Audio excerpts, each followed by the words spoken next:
right, what's up everybody? Spencer from Fury.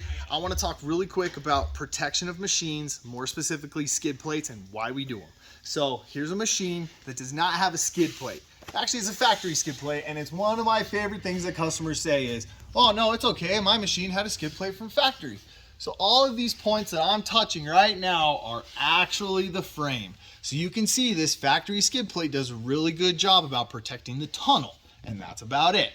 When I say protecting, I mean, we're talking flimsy piece of plastic, like little thicker than a Coke can kind of thing. So then back here where Polaris feels like it's super important to actually protect, you can see it gets a little wider. And right here, you can see the reason why we have a hard time calling this any sort of protection whatsoever.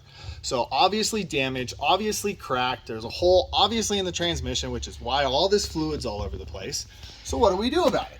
Well, we have a great example next door of what we can do about it. So this particular machine has HCR dual sport trailing arms and A-arms. The cool part about that is HCR actually has a kit that has the skid plates underneath these, but as you can see right here through the underbelly of this, it is completely protected side to side on frame, all the way through the buggy, all the way up the sides, all the way through here, through the nose, so no exposed frames. And then like I said, with the dual sport, you can do the A-arm guards as well. So that's what true protection looks like. That's what we're talking about going an aftermarket skid plate. So this one right here is the factory UTV 1/2 inch. We stock these all day long. Run.